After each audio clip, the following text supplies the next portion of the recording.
Meet Herman, businessman, radio personality, politician, husband, and father.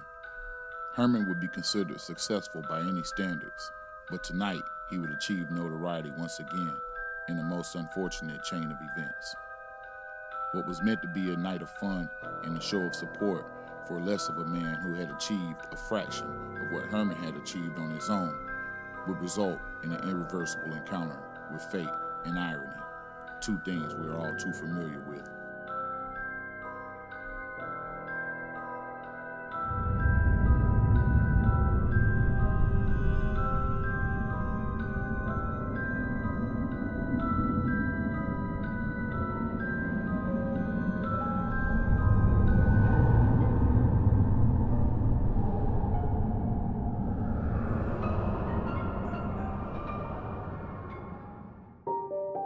Behind this door lies an alternative universe, nestled between space and time, a place that exists between delusion and reality, sleep and awakeness, where truth is not left up to interpretation, but is as solid and tangible as humanity itself. You have just crossed the threshold of no return. You have just entered the Big Mic Drop.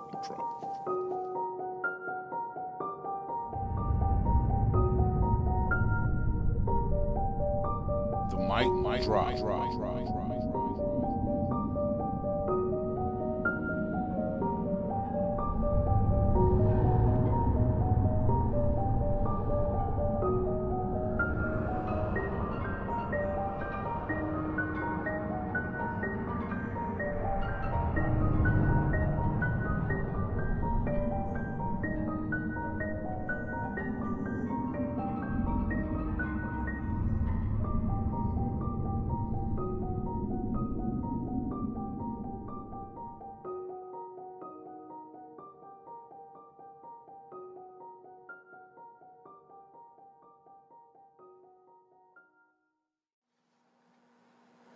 There are chords in the heart of the most reckless which cannot be touched without emotion. Even the utterly lost to whom life and death are equally jests. There are matters of which no jest can be made. Edgar Allan Poe, The Mask of the Red Death. Ladies and gentlemen, welcome to another episode of the Big Mic Drop.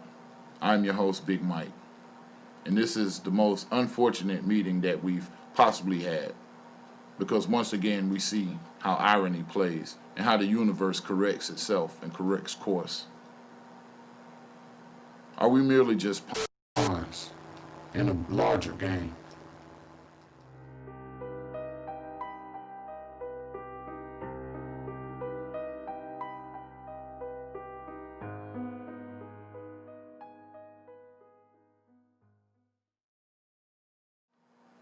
Herman Cain's story tells a little bit of all. Herman Cain was an anomaly, a black conservative who spoke very openly about his conservative views. A lot of times they were views that were in opposite views of black people. They weren't in the best interest of black people. But honestly, does that give us the right, or does that give anyone the right to laugh at his death or to make fun of his death? This is truly tragic. But what we have to do is extract the true meaning from his death. What you must understand is whether you agree with his politics or not, he did make an impact on a lot of people's lives. Some people saw him as a hero, others saw him as a villain. He passed away on July 30th, 2020. And it's heavily suspected that he passed away as a result of contracting coronavirus COVID-19 from the Donald Trump rally, which was supposed to be held on Juneteenth, 2020 in Tulsa, Oklahoma. It wound up being held June 20th, 2020. But we're very well aware of the history, the racial history of Tulsa, Oklahoma. So this whole notion of this rally, first of all, it was undermined very passively aggressively by a group of teenagers and a group of organizers on TikTok who purchased all the tickets, and therefore a lot of seats were empty. But thank God, Who knows how many people would have caught the virus had that arena been full. Herman Cain was definitely honored to be there in celebration of a man who had accomplished so much less than he had accomplished on his own. If it were not for Fred Trump, there would be no Donald Trump.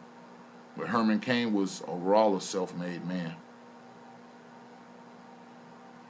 So to go out to celebrate and support something that is less than yourself and also put your life at risk in the process, that's a hard lesson to learn. That video with the over-enthusiastic dancing and the off-sync gyrations and the loud singing and the over-the-top theatrics of the whole thing. Who knew that the legendary lyrics of Billie Jean would contain and be encapsulated in death that would travel to the lungs of Herman Cain? But now, in order to save Donald Trump's face, they're going to say that he didn't catch it there. Okay. Let's play devil's advocate. Okay, he didn't catch it there. Say he already had it when he got there. How many people did he give it to? With no mask. He was very vocal about not wearing a mask. This is truly tragic, people. One thing we must understand is that politics has to play a part in our life. But what we're finding now, in today's time, politics is actually becoming a major part of our life. And it plays a part in every aspect of our lives. We can't talk about any subject without it becoming politically motivated or politically charged. This is a sign of the dissension of American culture. This is the sign of the dissension of American civility, especially social and political civility. Ladies and gentlemen, we are about to enter another age, an age in which reason isn't reasonable, an age in which justice is represented by those who are the most unjust. The mic drop.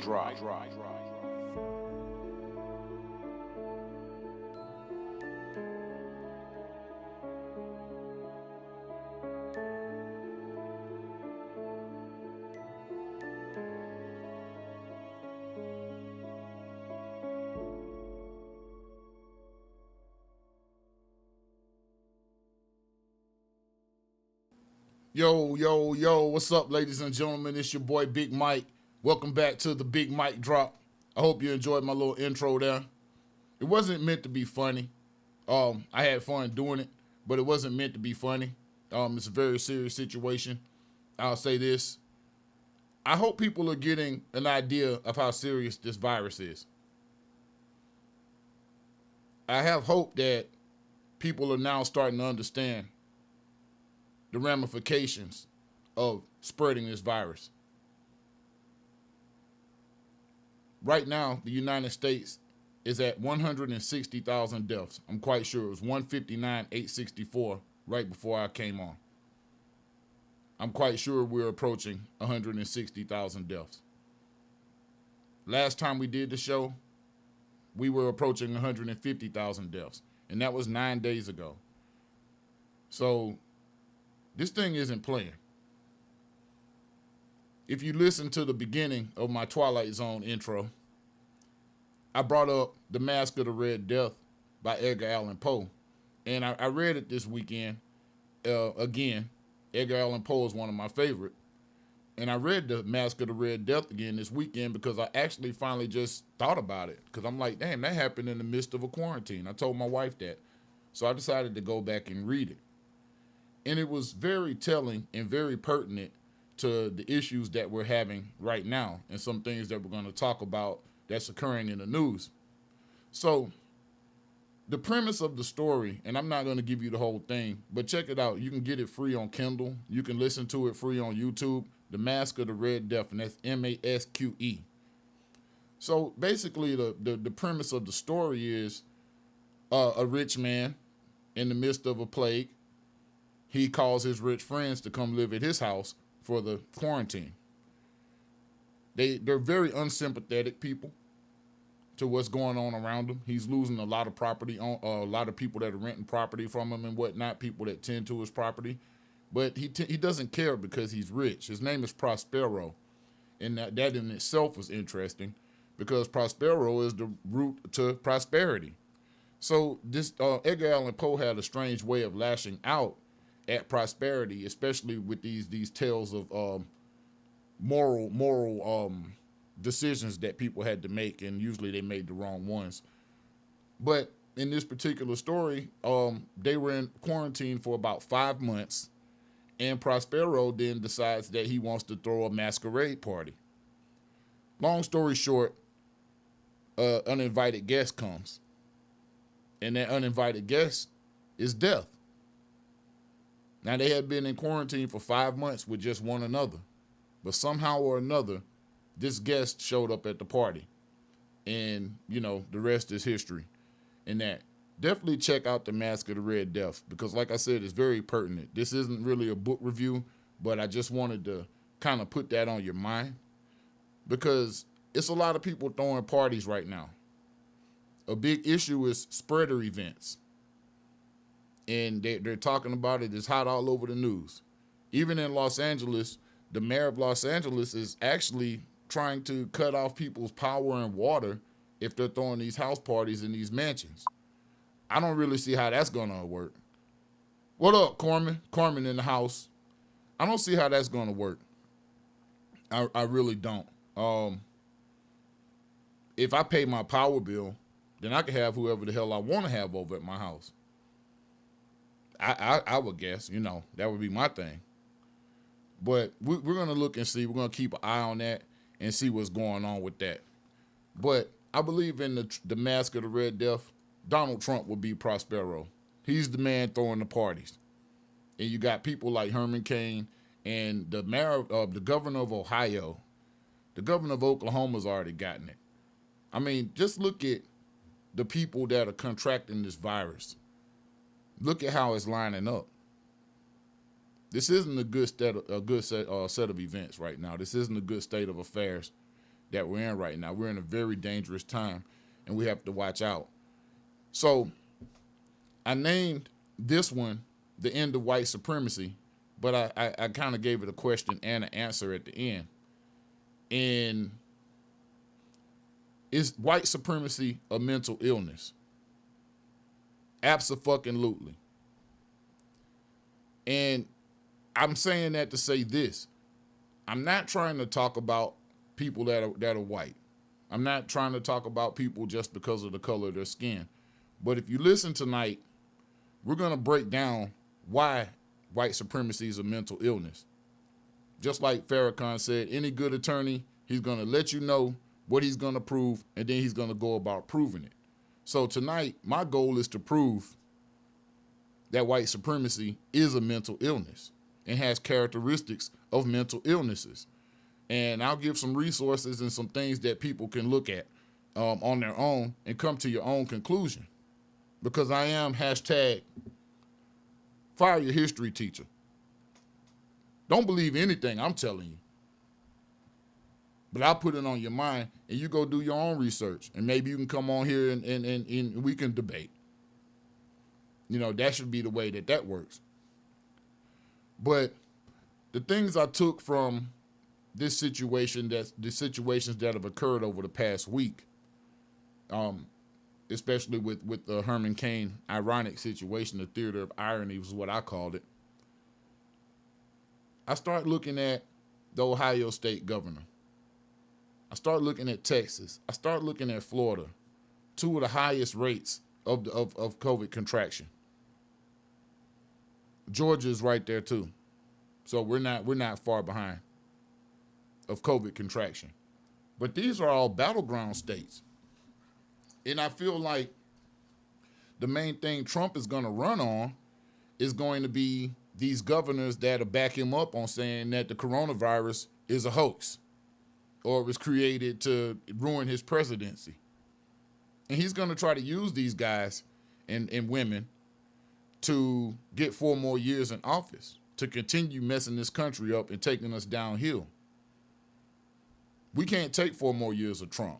But the way God works is awesome, because all of these swing state, battleground states, all of these governors are not going to be able to stand behind him and promote the coronavirus cover up. They're not going to be able to do it. So it's something that we need to watch out for.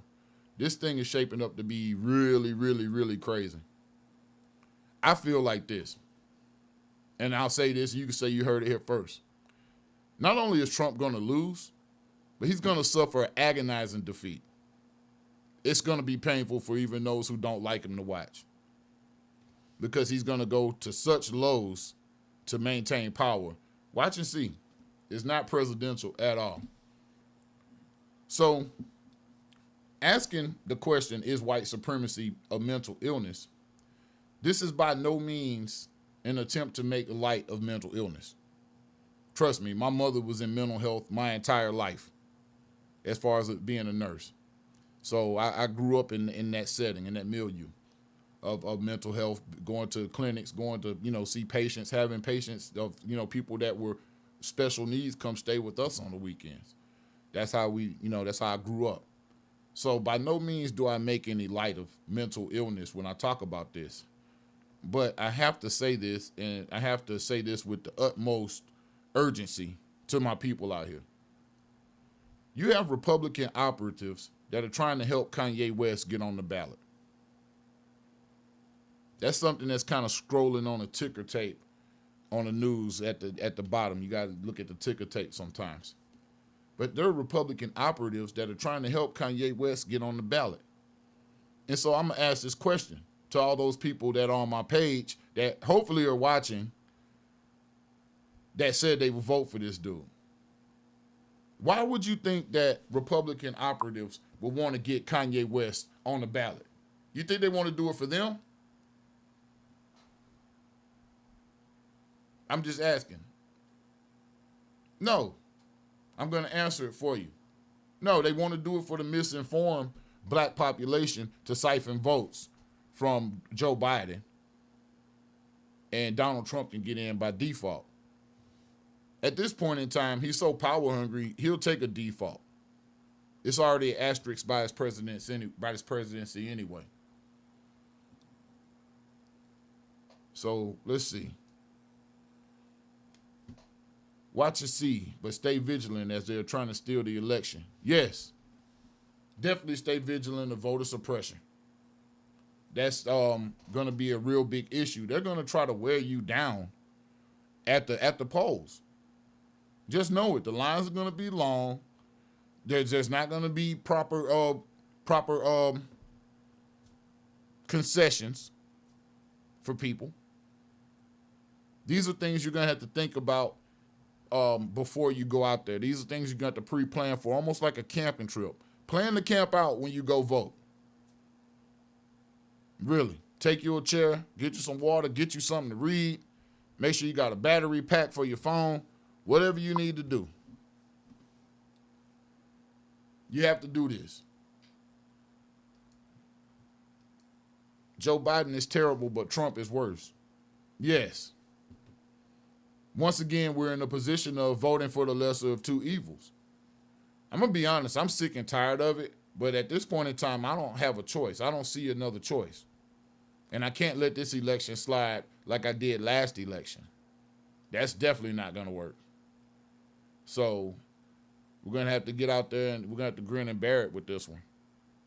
I know people are thinking about black agendas and whatnot, but I don't know if we're going to be able to do it on this one. But I will say this. Kim, come get your husband. Honestly, people, this man tried to run away from home, had to run away from home, from his wife, to go on the campaign trail, and he had an emotional breakdown on the campaign trail. So I'm urging you, please do not vote for this guy. That will be the definition, the epitome of a waste of a vote. Don't vote for him. Now, Joe Biden said something today that was pretty offensive, I'll say. And he insinuated that black people aren't as diverse as Hispanic people are. It's basically like we're a monolithic sector of population. And I took that a certain way. I was offended by that because honestly, I don't think that he's taken enough time to find out about black people. But when you talk about one versus the other, keep this in mind. Trump said with a straight face that he's done more for black people than John Lewis. This man said this after he refused to go honor John Lewis, after he refused to attend his funeral, after 3 presidents that are alive attended his funeral. This motherfucker said that he's done more for blacks than John Lewis. And for those people that are on here, pardon my French, but I'm going to call a spade on this one. He had the unmitigated gall to say that. So regardless of what he says about what Joe Biden said about us not being a diverse community, just remember that he said he's done more for blacks than John Lewis. He hasn't even done what he promised to do for the white people, honestly. So I don't get it. I think he needs to properly take care of his base first and stop trying to pander to us, because this dude is totally out there. He's crazy. So I want to go ahead and whoa. Can't forget this. This was hot off the presses. Like I said, this isn't a news show, but I thought this was pretty interesting. So Letitia James, the New York Attorney General, has just filed suit, and she's asking for the dissolution of the NRA in New York State. So what she's blaming the NRA president, Wayne LaPierre, for is using charitable assets for personal gain. The NRA in New York is actually registered as a nonprofit organization, and basically he was using charitable donations as to do stuff like fly on private jets everywhere he went, and he spent over $500,000 on trips to the Bahamas. You could tell he has zero imagination, because if I'm about to steal a bunch of money, I'm not going to keep going to the Bahamas. They said multiple trips to the Bahamas, so I'm going to find somewhere else to go for $500,000. You might have to catch me in the Maldives or somewhere like that. So obviously Mr. LaPierre has no imagination. So, when they get in a bind, the first thing they do is bring up the Second Amendment. I urge my people that are out here that are falling for this, take out your pocket constitution and please read the Second Amendment, because it says zero about the NRA. Unless they're a militia, and how can a militia be a nonprofit organization? These are things that we need to consider when we're listening to these stories and the bullshit and the spin. Honestly. Exactly. Get rid of the NRA because they don't stand for what they say they stand for. They need to go. I'm not really concerned with them. Not here. I mean, getting rid of the NRA in Georgia is kind of like a moot point, because you're not going to get rid of the mentality that drives the NRA membership in Georgia. And you know what mentality I'm talking about.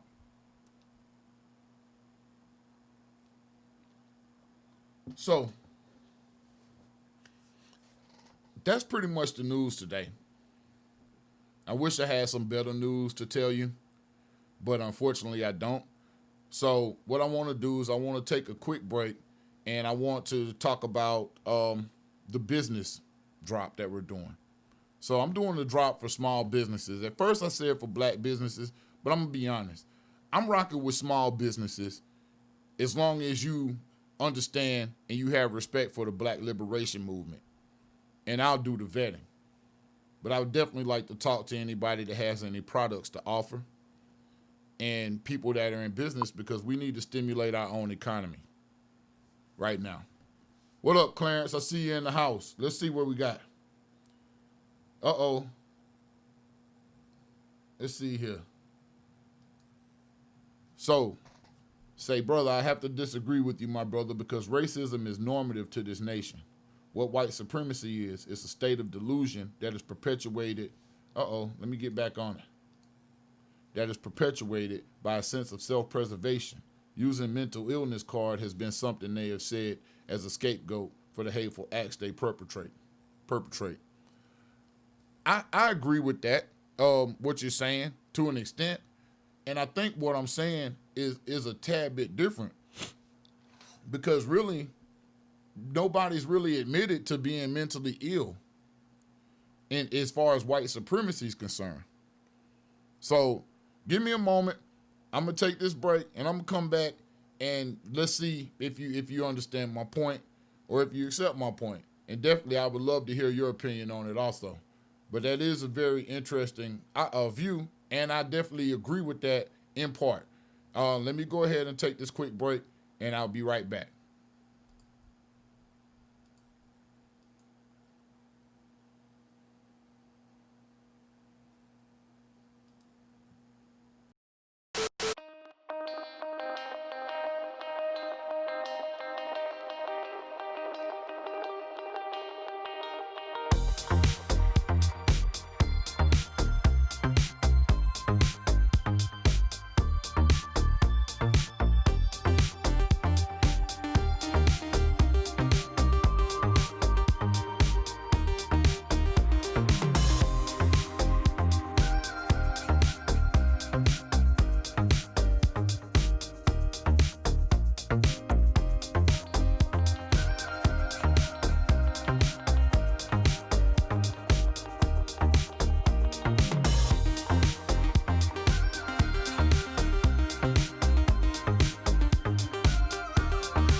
All right, welcome back.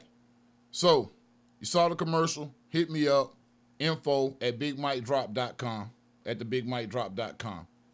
Hit me up if you're interested in plugging your business. This is free, it's not going to cost you anything.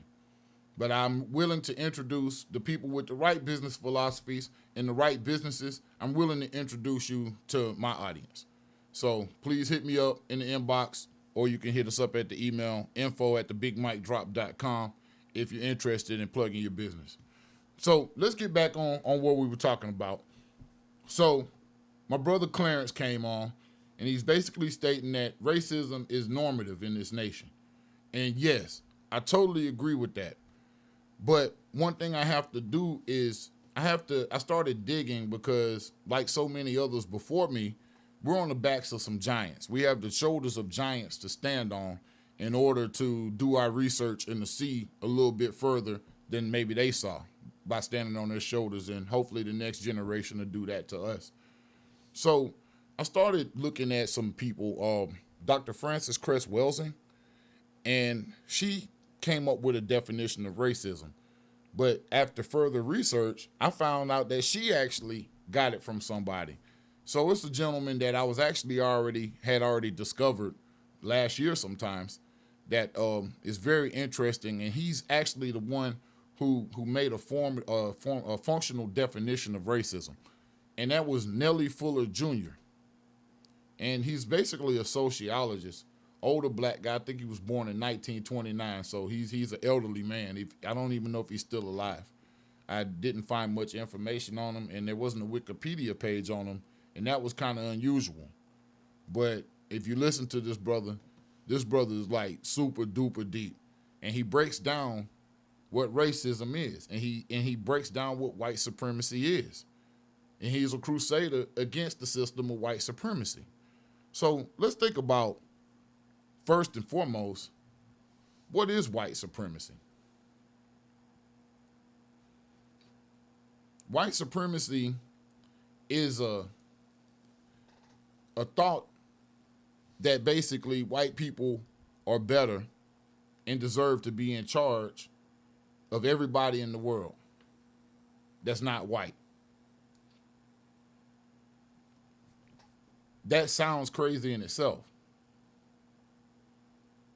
White supremacy has actually differentiated white people and black people and Asian people and Indian people, and go down the line.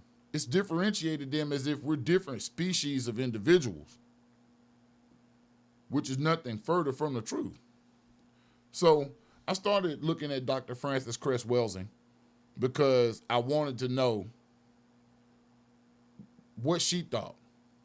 I wanted to know the research she did, what documents she looked at in the process of her research to come up with her theory. And the theory is the Cress theory of race and color confrontation. Basically, Dr. Cress Welsing feels like white supremacy is basically a construct or a system constructed in response to a biological need to survive. So I thought that was interesting. I'm not into genetics or whatnot, but it made sense. She started her journey to this under Nellie Fuller. Now, Dr. Welsing was a psychiatrist. So she was a medically trained doctor. And she became interested in this. So that was the first thing I realized was, okay, if a psychiatrist is interested in the functionality of racism, what are psychiatrists and psychologists and so forth, sociologists and so forth and so on, what are they interested in? They're interested in mental illnesses or patterns of mental behaviors of people. So she basically attacked it from a mental standpoint the entire time. And basically she broke it down like this. When Christopher Columbus sailed the ocean blue in 1492, he saw so many women, he didn't know what to do. But when they had babies, the babies didn't look like you. The babies looked like them.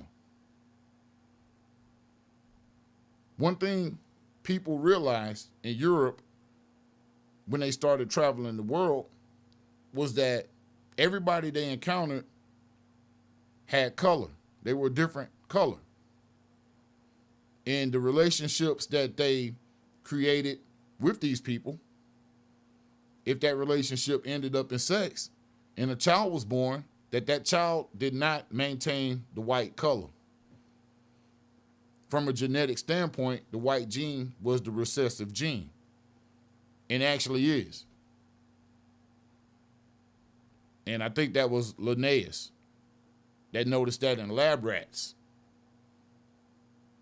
So these are people with the same genetics that are stating that black people are inferior, but they also stating that the black gene or the gene of melanin is the superior gene. It's the dominant gene. I'm not going to say superior. All genes are equal.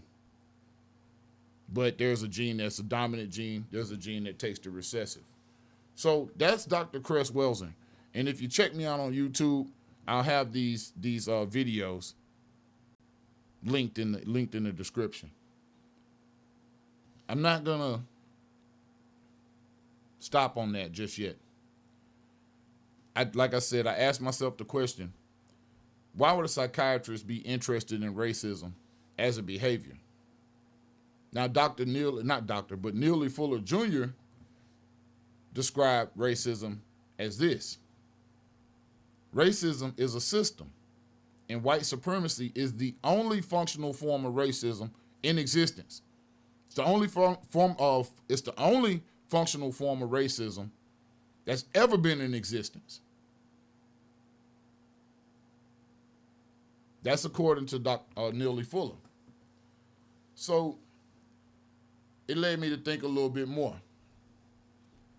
I don't know if you remember a couple of weeks ago when we first started this, I was talking about a book that I had called Black Psychology, and in which that book had James P. Comer. Article, it was basically racism, its root, form, and function. So this is what Comer says. Once again, racism is a low-level defense and adjustment mechanism used by groups to deal with psychological and social insecurities similar to the manner in which individuals utilize psychic defenses and adjustment mechanisms to deal with anxiety.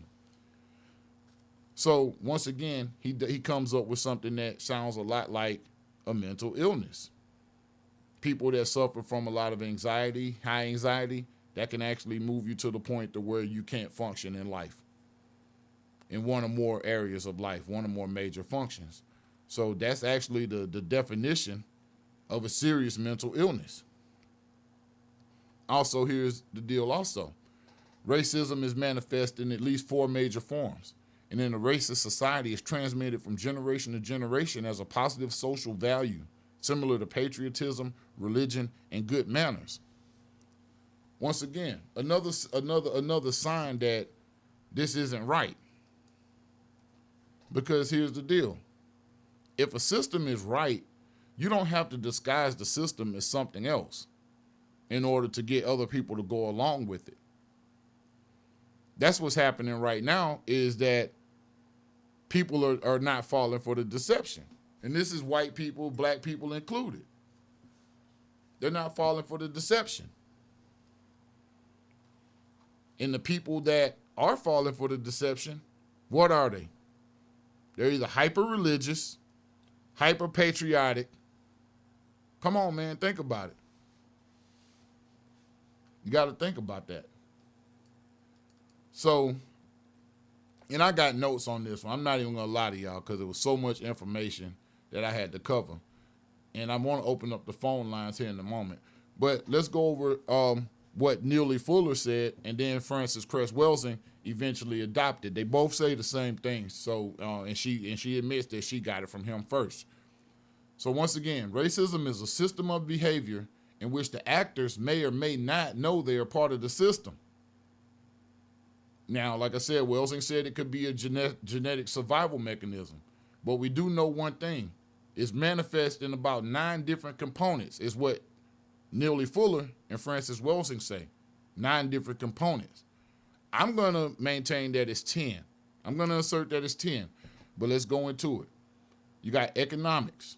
You got education, entertainment, labor, law, politics, religion, sex, and war. I'm going to add technology because the algorithm is racist in the MF. And if you look back when George Floyd was murdered, Jeff Bezos came out and announced that Amazon was scrapping, I want to say pickling, the facial recognition technology because it was inherently biased against people that weren't white, i.e. black and brown and Asian people. So think about that. Think about how zip codes are in algorithms. Think about when you go online and you want to order Domino's pizza or something like that, and your zip code is in there. That's part of the algorithm too. If you live in a neighborhood that's minority, they may have high crime or may not. That could impact the services that you receive. So I'll put technology in there because as white supremacy gets older, they definitely change the path in the way in which it's manifest, and technology is one of them. Look it up. I'll tag that in the description. I got a video that a gentleman was talking about that, and he was talking about the facial recognition and how police departments were really interested in that. You know, Apple has it for your phone, Samsung has it for your phone. Facial recognition technology is nothing new, but just think about how many police departments were purchasing that. So that's pretty crazy also. So I have to ask this question, and I asked that day when Jeff Bezos made the announcement that they were scrapping that project. If George Floyd would have gone to jail or gone home on May 25th, 2020, would we be privy to any of this information?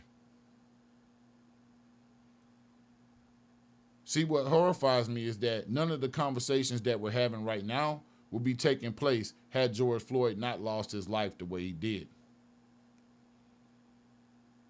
George Floyd is the face of the mobilization, just like Ahmaud Arbery was the face of the awakening, and Breonna Taylor will ultimately be the face of the action behind this movement. Now, don't get me wrong, there's a pantheon of saints and martyrs of the Black liberation movement, but the latter will form the trinity of that faith because people are sick and damn tired of what's going on. So let me continue to go because I don't know if I've proven my case yet. I'm sure some people that are still like, nah, I don't feel that. And it's okay. It's fine. Like I say, fire your history teacher, do your research, and come up with your own plan that works for you. So I had two questions at hand. Is white supremacy a mental illness? Which means that you have to ask this one question. What is the definition of mental illness? So defined by the National Institute of Mental Health, a mental illness is a behavioral or emotional disorder which can vary in impact, ranging from no impairment to mild to moderate or even more severe impairments. Those with serious mental illness experience functional impairment which substantially interferes with one or more major life activities. So let's think about major life activities and think about some of the ways that white supremacy is manifest. Minding your damn business. That's a major life activity. That's for Ken and Karen. What about staying free, staying alive? Not allowing yourself to be so overcome by emotion that you have to kill a black man if you have an interaction with him. What about working, eating, sex, economics, politics, etc.? These are all major activities in life. Basically, everything that was on the list are major activities and major functions in life. And all of them are operated under this twisted, deranged, demented system. Because you have people out here that really feel like you don't have any rights and you don't deserve any. It makes them feel better about the rights they have. It's the strangest thing.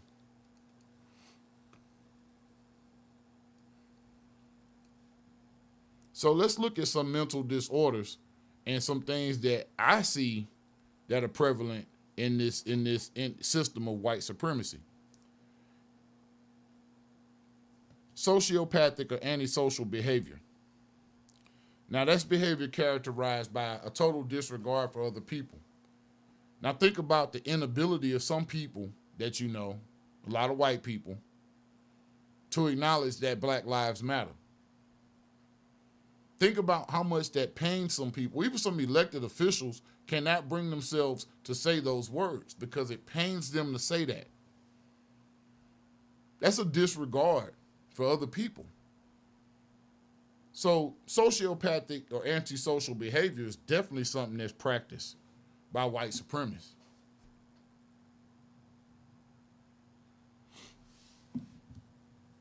Also, let's move to another degree of mental illness.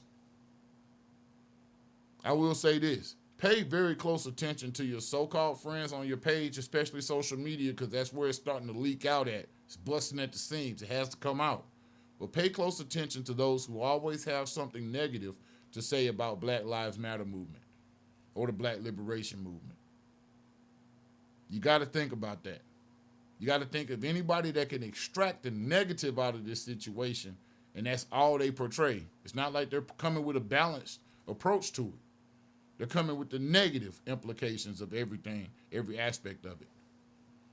So think about that too when you're dealing with people, because everybody isn't genuine.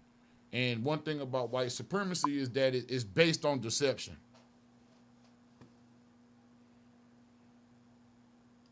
Let's see. So here we go. What's up, Clarence? Yes, white supremacy is a sickness, and I guess my response to the question was an illness is in the sense of suffering from. So yes, this is a sickness that has infected the entire world, but it's not an excuse or justification for their behavior. Sorry I can't stay through the whole show, but I'll check you later. Shalom. Shalom, man. But yeah, that's what I was saying. So maybe I should change it. Maybe it is a mental sickness, um, because I guess sickness and illness is the same thing. But no, I wasn't trying to say that it was something that people don't make the choice to engage in, because you make the choice to engage in white supremacist behavior, just like some people don't. And we're going to talk about how those white people who don't exercise that are perceived. And I'm going to put that as I'm going to put that into a different context for you, kind of the way that I view it. So, and once I'm done with my notes, I'm going to take a quick break, and then I'm going to open up the phone line for calls, and I'm going to engage more comments. But I did want to get through what I had to get through. So you think about, oh, I didn't even get into psychopathic behavior. So let's get into psychopathic behavior first and foremost, because I think that's something that you need to understand. Psychopathic behavior is similar to antisocial behavior, only it's coupled with a few things: lack of remorse and bold egotistical traits. People that would be on the extreme end of this spectrum would be your serial killers. They're psychopaths in a lot of situations. Somebody can be sociopathic and have antisocial behavior and not become a killer. They might be a liar, but they won't be a killer. But people with psychopathic behavior and psychopathic tendencies, coupled with antisocial behavior, they experience those, display those traits. And I'm not a mental health doctor. Don't get me wrong. If I have any mental health doctors out there, if I'm saying something wrong, please let me know. Hit the comments or call in. So I'm not saying that all white people are these things at heart. What I'm saying is that these traits are celebrated in American society. These traits are pumped up in American society and are disguised as other things, like patriotism, religion, good manners. So it gives you a sense of purpose when you're robbing people of their rights. Now, I guess people have to understand this, and I'll say this in a minute. Black people, we're not free from engaging in white supremacy. So this isn't just browbeating and pointing my finger at white people. Black people are engaged in white supremacy also. You people that are going out here to these parties and these clubs, and you going home knowing you live with your parents or grandparents, you're engaging in it. You're engaging in it. Herman Cain and that insanity that they were doing at the damn Trump rally, they were engaging in white supremacy. They were celebrating it because white supremacy wants to get you to believe something as crazy as the fact that this doesn't exist when we know good and damn well it exists. This is real stuff, man. This is real stuff. So black people, we've been the recipients of some of these values, which is what you see manifesting black on black crime. That's a creation and a byproduct of white supremacy. And we'll talk about that next week when we get into Hollywood and in the position that Hollywood has played, the part that Hollywood has played and contributing to black oppression. But read about the lynchings. Read about the dismemberments and the distribution of victims' body parts. There have even been stories of consumption of human body parts. And this is groups of people that are engaging in this. How can you get a whole group of people to engage in something as savage and as sickening as cutting up a body and distributing the parts?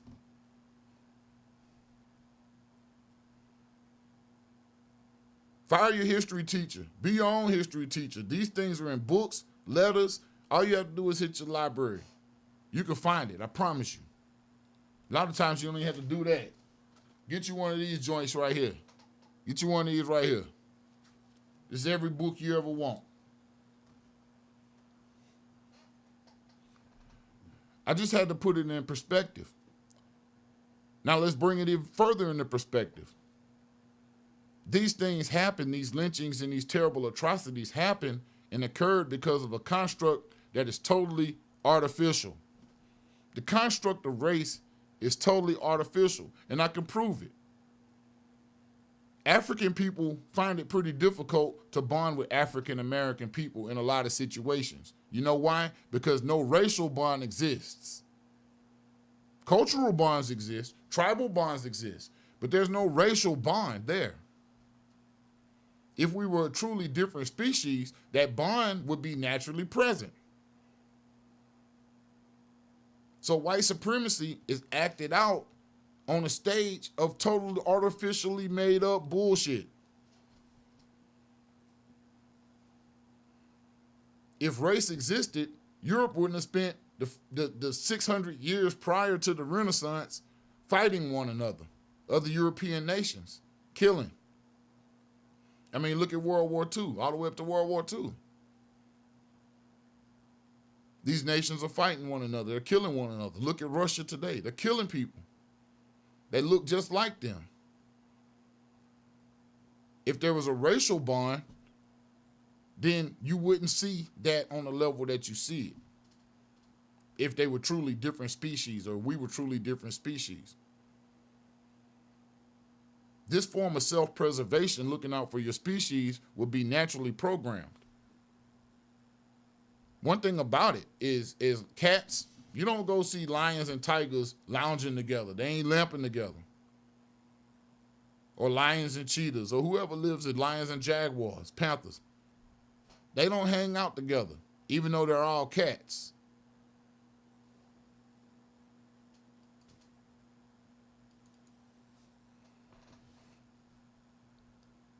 This is my last one. I'll say this. Being that the system of racism was created and set up by European people, I feel like it falls solely on the shoulders of European people and white people in the United States. I feel like it is the foundation of white privilege. Now, there's been a pretty intense debate on the issue of white privilege, and it's playing out on social media a lot here lately. And it's white people that are cool people. I mean, I'm not saying anything's wrong with them, and they're taking offense to the fact that somebody's assuming that they have some kind of privilege over them. So let me explain this to you the best way I know how, and hopefully you get it and understand where I'm coming from. And this is totally my opinion. Like I said, you have your right to have your own opinion. I feel like white privilege is this. White privilege is the fact that you have the reserved right to practice racism with the full power of the law behind you, whether you practice it or not. This is why white conservatives use the term snowflake to describe those whites who don't exercise their birthright to treat other people like shit. You notice there? Do you notice there's tension there with that dynamic? You hear them, snowflakes, you libs, and blah, blah, blah, this and that. They go at each other hard as they go at us about their political views. So that's why you have that thing there. That's why you have that dynamic there between the conservatives and the liberal white people. I mean, it's truly a mess. So that's pretty much what I had this evening. I wanted to kind of open up the phone lines and wanted to get some calls in and see what anybody else thought about it. I see it's a couple of people in the comments. I appreciate y'all for watching. But hey, I'm going to go ahead and open up the phone line. So let me go ahead and scroll the phone line right here. We can only do one at a time. So hit me up. Drop your opinion. 404-382-0420. 404-382-0420. Let me know what you think. Is white supremacy a mental illness? I wish some of my white folks was on here. It's something else y'all need to check out too. Check out Robin DiAngelo, Dr. Robin DiAngelo, and she has a book called White Fragility. I'll actually tag that in the description too. Check that out, man, because she said something that really struck me at the beginning of this talk that she was in. It was a video. And she was saying basically that what we have is a problem where a lot of white people, as well as black people in this country, we don't understand history. Black people don't know their real history, and white people don't know their real history. We're all getting a made up version of history. And when you get a twisted story, it's kind of hard to make rational decisions. You know what I mean? So yeah, we got anybody out there tonight? 404-382-0420.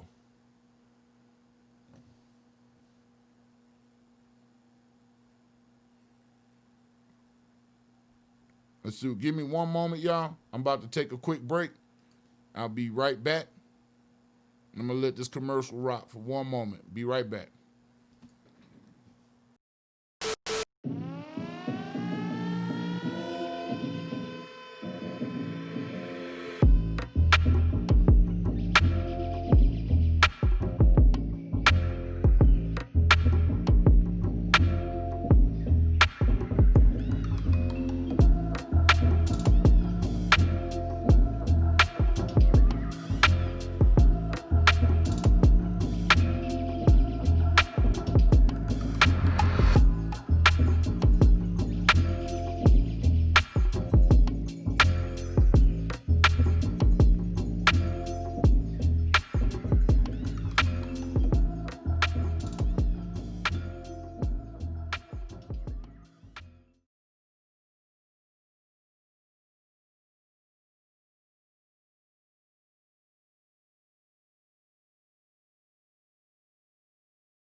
All right.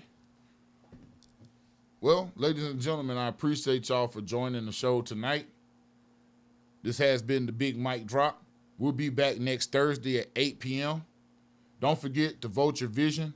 Don't forget to check us out on YouTube at the Big Mic Drop YouTube channel. Please subscribe, like the videos, and I'm also open to suggestions. If there's something that you want me to talk about or something that you need me to tweak, hit me up, man. I'm always open for it. You see, we don't always agree, but hey, everybody's opinion matters, and it's part of the dialogue. I think that's the important thing is we get the dialogue started and get an honest dialogue started. This was not meant to offend anybody. This was not meant to talk about anybody's race because, like I said, race is not real, but it does matter, if that makes sense. So appreciate you for checking out the Big Mic Drop. We're going to holler at you next Thursday. Peace.